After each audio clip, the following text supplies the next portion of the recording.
नमस्कार दोस्तों, चलिए सुनते हैं मुंशी प्रेमचंद की कहानी आखिरी हीला। चलिए कहानी शुरू करते हैं। यद्यपि मेरी स्मरण शक्ति पृथ्वी के इतिहास की सारी स्मरणीय तारीखें भूल गई, वह तारीखें जिन्हें रातों को जागकर और मस्तिष्क को खपाकर याद किया था, मगर विवाह की तिथि समतल भूमि में एक स्तंभ की भांति अटल है। न भूलता हूँ, न भूल सकता हूँ। उससे पहले और पीछे की सारी घटनाएं दिल में मिट गईं, उनका निशान तक बाकी नहीं। वह सारी अनेकता एक एकता में मिश्रित हो गई है और वह मेरे विवाह की तिथि है। चाहता हूँ उसे भूल जाऊं, मगर जिस तिथि का नित्य प्रीति सुमिरन किया जाता हो वो कैसे भूल जाए। नित्य प्रीति सुमिरन क्यों करता हूँ, यह उस विपत्ति मारे से पूछिए जिसे भगवत भजन के सिवा जीवन के उद्धार का कोई आधार न रहा हो। लेकिन क्या मैं वैवाहिक जीवन से इसलिए भागता हूँ कि मुझ में रसिकता का अभाव है और मैं कोमल वर्ग की मोहिनी शक्ति से निर्लिप्त हूँ और अनासक्ति का पद प्राप्त कर चुका हूँ। क्या मैं नहीं चाहता हूँ कि जब मैं सैर करने निकलूँ तो हृदय श्री भी मेरे साथ विराजमान हो, विलास वस्तुओं की दुकानों पर उनके साथ जाकर थोड़ी देर के लिए रसमय आग्रह का आनंद उठाऊं। मैं उस गर्व और आनंद और महत्व का अनुभव कर सकता हूं जो मेरे अन्य भाइयों की भांति मेरे हृदय में भी आंदोलित होगा। लेकिन मेरे भाग्य में वह खुशियां, वह रंगरलियां नहीं हैं, क्योंकि चित्र का दूसरा पक्ष भी तो देखता हूँ। एक पक्ष जितना ही मोहक और आकर्षक है, दूसरा उतना ही हृदय विदारक और भयंकर। शाम हुई और आप बदनसीब बच्चे को गोद में लिए तेल या ईंधन की दुकान पर खड़े हैं। अंधेरा हुआ और आप आटे की पोटली बगल में दबाए गलियों में यूं कदम बढ़ाए हुए निकल जाते हैं मानो चोरी की है। सूर्य निकला और बालकों को गोद में लिए होम्योपैथ डॉक्टर की दुकान में टूटी कुर्सी पर आरूढ़ हैं। किसी खोंचे वाले की रसीली आवाज़ सुनकर बालक ने गगनभेदी विलाप आरंभ किया और आपके प्राण सूखे। ऐसे बापों को भी देखा है जो दफ्तर से लौटते हुए पैसे दो पैसे की मूंगफली या रेवड़ियां लेकर उन्हें खाते हुए शीघ्रता के साथ मुंह में रखते चले आते हैं कि घर पहुंचते पहुंचते बालकों के आक्रमण से पहले ही यह पदार्थ समाप्त हो जाएं। कितना निराशाजनक होता है ये दृश्य जब देखता हूँ कि मेले में बच्चा किसी खिलौने की दुकान के सामने मचल रहा है और पिता महोदय ऋषियों की सी विद्वता के साथ उसकी क्षण भंगुरता का राग अलाप रहे हैं। चित्र का पहला रुख तो मेरे लिए एक मदन स्वप्न है, दूसरा रुख एक भयंकर सत्य। इस सत्य के सामने मेरी सारी रसिकता अंतर्धान हो जाती है। मेरी सारी मौलिकता, सारी रचनाशीलता इसी दाम्पत्य के फंदों से बचने में प्रयुक्त हुई है।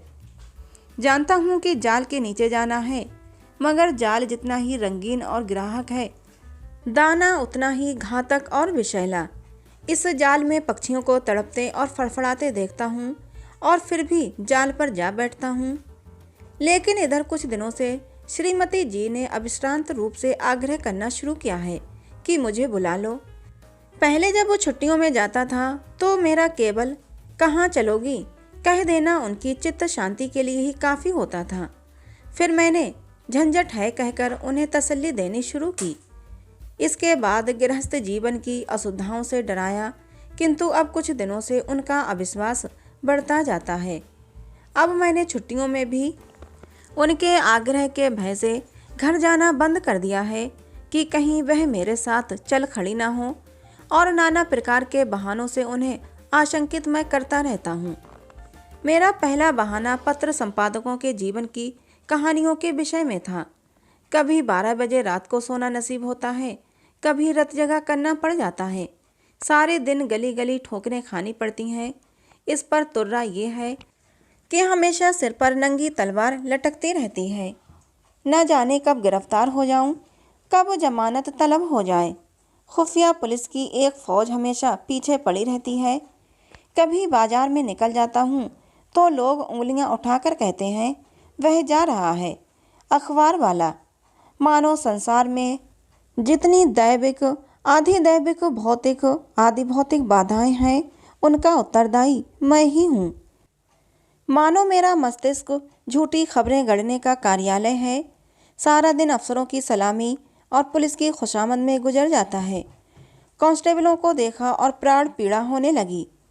मेरी तो ये हालत है और हुक्काम है कि मेरी सूरत से कांपते हैं। एक दिन दुर्भाग्यवश एक अंग्रेज के बंगले की तरफ जा निकला। साहब ने पूछा, क्या काम करता है? मैंने गर्व के साथ कहा, पत्र का संपादक हूँ। साहब तुरंत अंदर घुस गए और कपाट मुद्रित कर लिए। फिर मैंने मेम साहब और बाबा लोगों को खिड़कियों से झांकते देखा, मानो कोई भयंकर जंतु हूँ। एक बार रेलगाड़ी में सफ़र कर रहा था, साथ और भी कई मित्र थे। इसलिए अपने पद का सम्मान निभाने के लिए सेकंड क्लास का टिकट लेना पड़ा। गाड़ी में बैठा तो एक साहब ने मेरे सूटकेस पर मेरा नाम और पेशा देखते ही तुरंत अपना संदूक खोला और रिवॉल्वर निकालकर मेरे सामने गोलियां भरीं, जिससे मुझे मालूम हो जाए कि मुझसे सचेत है वो। मैंने देवी जी से अपनी आर्थिक कठिनाइयों की कभी चर्चा नहीं की, क्योंकि मैं रमणियों के सामने यह जिक्र करना अपनी मर्यादा के विरुद्ध समझता हूँ। हालांकि मैं वो चर्चा करता तो देवी जी की दया का अवश्य पात्र बन जाता। मुझे विश्वास था कि श्रीमती जी फिर यहाँ आने का नाम न लेंगी, मगर यह मेरा भ्रम था। उनके आग्रह पूर्वत होते रहे। तब मैंने दूसरा बहाना सोचा कि शहर बीमारियों के अड्डे हैं। हर एक खाने पीने की चीज़ में विष की शंका है। दूध में विष, घी में विष, फलों में विष, शाक भाजी में विष, हवा में विष और पानी में विष। यह मनुष्य का जीवन पानी की लकीर है, जिसे आज देखो वह कल गायब। अच्छे खासे बैठे हैं, हृदय की गति बंद हो गई। घर से सैर को निकले, मोटर से टकराकर सुरपुर की राह ली। अगर कोई शाम को सांगोपांग घर आ जाए तो उसे भाग्यवान समझो। मच्छर की आवाज़ कान में आई, दिल बैठा। मक्खी नजर आई और हाथ पांव फूले। चूहा बिल से निकला और जान निकल गई। जिधर देखिए यमराज की अमलदारी है। अगर मोटर और ट्राम से बचकर आ गए तब मच्छर और मक्खी के शिकार हुए। बस यही समझ लो कि मौत हरदम सिर पर खेलती रहती है। रात भर मच्छरों से लड़ता हूँ, दिन भर मक्खियों से। नन्ही सी जान को किन किन दुश्मनों से बचाऊं। सांस भी मुश्किल से लेता हूँ कि कहीं क्षय के कीटाणु फेफड़ों में न पहुँच जाएं। देवी जी को फिर भी मुझ पर विश्वास न आया। दूसरे पत्र में भी वही आरजू थी।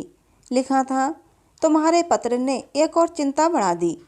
अब प्रतिदिन पत्र लिखा करना। मैं एक न सुनूंगी और सीधे चली आऊँगी। मैंने दिल में कहा, चलो सस्ते छूटे। मगर ये खटका लगा हुआ था कि न जाने कब उन्हें शहर आने की सनक सवार हो जाए। इसलिए मैंने तीसरा बहाना सोच निकाला। यहाँ मित्रों के मारे नाको दम रहता है। आकर बैठ जाते हैं तो उठने का नाम भी नहीं लेते, मानो अपना घर बेच आए हैं। अगर घर से टल जाओ तो आकर बेधड़क कमरे में बैठ जाते हैं और नौकर से जो चीज़ चाहते हैं उधार मंगवा लेते हैं। देना मुझे पड़ता है। कुछ लोग तो हफ्तों पड़े रहते हैं, टलने का नाम ही नहीं लेते। रोज़ उनकी सेवा सत्कार करो, रात को थिएटर या सिनेमा दिखाओ, फिर सवेरे तक ताश या शतरंज खेलो। अधिकांश तो ऐसे हैं जो शराब के बगैर जिंदा नहीं रह सकते। अक्सर तो बीमार होकर आते हैं, बल्कि अधिकतर बीमार ही आते हैं। अब रोज़ डॉक्टर को बुलाओ, सेवा शुश्रूषा करो, रात भर सिरहाने बैठे पंखा झलते रहो। उस पर यह शिकायत भी सुनते रहो कि यहाँ कोई हमारी बात भी नहीं पूछता। मेरी घड़ी महीनों से मेरी कलाई पर नहीं आई। दोस्तों के साथ जलसों में शरीक हो रही है। अचकन है वो एक साहब के पास है। कोट और दूसरे साहब ले गए, जूते और एक बाबू ले उड़े। मैं वही रद्दी कोट और वही चमरौधा जूता पहनकर दफ्तर जाता हूँ। मित्र वृंद ताड़ते रहते हैं कि कौन सी नई वस्तु लाया। कोई चीज़ लाता हूँ तो मारे डर के संदूक में बंद कर देता हूँ। किसी की निगाह पड़ जाए तो कहीं ना कहीं न्योता खाने की धुन सवार हो जाए। पहली तारीख को वेतन मिलता है तो चोरों की तरह दबे पांव घर आता हूँ कि कहीं कोई महाशय रुपयों की प्रतीक्षा में द्वार पर धरना जमाए न बैठा हो। मालूम नहीं उनकी सारी आवश्यकताएं पहली ही तारीख की बाट क्यों जोती रहती हैं। एक दिन वेतन लेकर 12 बजे रात को लौटा, मगर देखा तो आधे दर्जन मित्र उस वक्त भी डटे हुए थे। माथा ठोंक लिया। कितने ही बहाने करूं, उनके सामने एक नहीं चलती। मैं कहता हूँ घर से पत्र आया है, माताजी बहुत बीमार हैं। जवाब देते हैं, अजी बूढ़े इतनी जल्दी नहीं मरते, मरना ही होता तो इतने दिन जीवित क्यों रहती। देख लेना 2-4 दिन में अच्छी हो जाएंगी। और अगर मर भी जाए तो वृद्ध जनों की मृत्यु का शोक ही क्या, वो तो और खुशी की बात है। कहता हूँ लगान का बड़ा तकाजा हो रहा है। जवाब मिलता है, आजकल लगान तो बंद हो ही रहा है, लगान देने की ज़रूरत ही नहीं रही। अगर किसी संस्कार का बहाना करता हूँ तो फरमाते हैं, तुम भी विचित्र जीव हो, इन कुप्रथाओं की लकीर पीटना तुम्हारी शान के खिलाफ है। अगर तुम उनका मूलोच्छेदन करोगे तो क्या वह लोग आकाश से आवेंगे। गरज ये है कि किसी तरह प्राण नहीं बचते। मैंने समझा था कि हमारा ये बहाना निशाने पर बैठेगा। ऐसे घर में कौन रमणी रहना पसंद करेगी जो मित्रों पर ही अर्पित हो गया हो। किंतु मुझे फिर भ्रम हुआ, उत्तर में फिर वही आग्रह था। तब मैंने चौथा हीला सोचा, यहाँ के मकान हैं कि चिड़ियों के पिंजड़े, ना हवा ना रोशनी, वह दुर्गंध उड़ती है कि खोपड़ी भन्ना जाती है।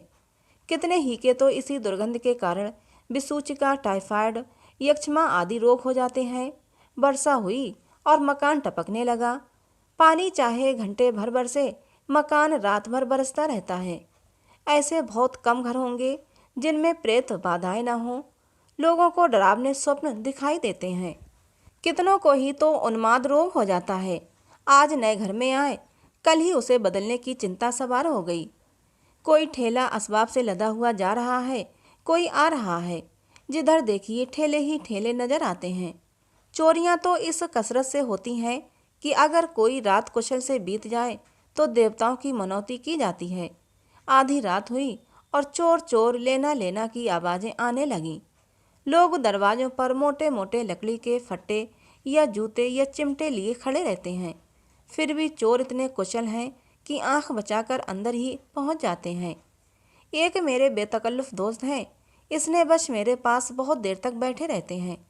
रात अंधेरे में बर्तन खड़के तो मैंने बत्ती जलाई, देखा तो वही महाशय बर्तन समेट रहे हैं। मेरी आवाज़ सुनकर जोर से कहा मारा और बोले, मैं तुम्हें चकमा देना चाहता था। मैंने दिल में समझ लिया, अगर निकल जाते तो बर्तन आपके थे, जब जाग पड़ा तो चकमा हो गया। घर में आए कैसे थे ये रहस्य है। कदाचित रात को ताश खेलते चले तो बाहर जाने के बदले नीचे अंधेरी कोठरी में छिप गए। एक दिन एक महाशय मुझसे पत्र लिखाने आए। कमरे में कलम दबात न थी, ऊपर के कमरे से लाने गया। लौटकर आया तो देखा आप गायब हैं और उनके साथ फाउंटेन पेन भी गायब है। सारांश ये कि नगर जीवन नरक जीवन से कम दुखदाई नहीं है। मगर पत्नी जी पर नागरिक जीवन का ऐसा जादू चढ़ा हुआ है कि मेरा कोई भी बहाना उन पर असर नहीं करता। इस पत्र के जवाब में उन्होंने लिखा, मुझसे बहाने करते हो, मैं हरगिज ना मानूंगी, तुम आकर मुझे ले जाओ। आखिर मुझे 5वां बहाना करना पड़ा। ये खोंचे वालों के विषय में था। अभी बिस्तर से उठने की नौबत नहीं आई कि कानों में विचित्र आवाज़ें आने लगीं। बाबुल के मीनार के निर्माण के साथ ऐसी निरर्थक आवाज़ें न आई होंगी। वह खोंचे वालों की शब्द क्रीड़ा है। उचित तो ये था, ये खोंचे वाले ढोल मजीरे के साथ लोगों को अपनी चीज़ों की ओर आकर्षित करते, मगर इन औंधी अक्ल वालों को ये कहाँ सूझती है। ऐसे पैशाचिक स्वर निकालते हैं कि सुनने वालों के रोए खड़े हो जाते हैं। बच्चे माँ की गोद में चिमट जाते हैं। मैं भी रात को अक्सर चौंक पड़ता हूँ। एक दिन तो मेरे पड़ोस में एक दुर्घटना हो गई। 11 बजे थे। कोई महिला बच्चे को दूध पिलाने उठी थी। एकाएक जो किसी खोंचे वाले की भयंकर ध्वनि कानों में आई तो चीख मारकर चिल्ला उठी और बेहोश हो गई। महीनों की दवा दारू के बाद अच्छी हुई और अब रात को कानों में रुई डालकर सोती है। ऐसे कृत्य नगरों में नित्य होते रहते हैं। मेरे ही मित्रों में ऐसे कई हैं जो अपनी स्त्रियों को घर से लाए, मगर बेचारियां दूसरे ही दिन इन आवाज़ों से भयभीत होकर लौट गईं। श्रीमती जी ने इसके जवाब में लिखा, तुम समझते हो मैं खोंचे वालों की आवाज़ों से डर जाऊंगी? यहाँ गीदड़ों का हवाना और उल्लुओं का चीखना सुनकर तो डरती नहीं, खोंचे वालों से क्या डरूंगी। अंत में मुझे एक ऐसा बहाना सूझा जिसकी सफलता का मुझे पूरा विश्वास था। यद्यपि इसमें कुछ बदनामी थी, लेकिन बदनामी से मैं इतना नहीं डरता जितना उस विपत्ति से। फिर मैंने देखा शहर सरीसजादियों के रहने की जगह नहीं। यहाँ की महरियाँ इतनी कटु भाषणी हैं कि बातों का जवाब गालियों से देती हैं, और उनके बनाव समार का क्या पूछना। भले घर की स्त्रियां तो उनके ठाठ देखकर ही शर्म से पानी पानी हो जाती हैं। सिर से पांव तक सोने से लदी हुई सामने से निकल जाती हैं तो ऐसा मालूम होता है कि सुगंधी की लपट निकल गई। गृहिणियां ये ठाठ कहाँ से लाएं? उन्हें तो और भी सैकड़ों चिंताएं हैं। इन महरियों को तो बनाव श्रृंगार के सिवा दूसरा काम ही नहीं। नित्य नई सज धाज, नित्य नई अदा और चंचल तो इस गजब की है मानो अंगों में रक्त की जगह पारा भर दिया हो।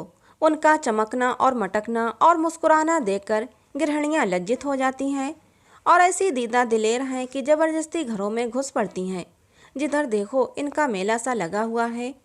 इनके मारे भले आदमियों का घर में बैठना मुश्किल है। कोई खत लिखाने के बहाने से आ जाती है, कोई खत पढ़ाने के बहाने से। असली बात तो ये है कि गृह देवियों का रंग फीका करने में आनंद आता है। मालूम नहीं इस पत्र में मुझसे क्या गलती हुई कि तीसरे दिन पत्नी जी एक बूढ़े कहार के साथ मेरा पता पूछती हुई अपने तीनों बच्चों को लिए एक असाध्य रोग की भांति आ डटी। मैंने बदहवास होकर पूछा, क्यों, कुशल तो है? पत्नी जी ने चादर उतारते हुए कहा, घर में कोई चुड़ैल बैठी तो नहीं है? यहाँ किसी ने कदम रखा तो नाक काट लूँगी। हाँ, जो तुम्हारी शय ना हो। अच्छा, तो अब रहस्य खुला। मैंने सिर पीट लिया। क्या जानता था अपना तमाचा अपने ही मुंह पर पड़ेगा। तो दोस्तों, ये कहानी थी मुंशी प्रेमचंद की, जिसका नाम था आखिरी हीला।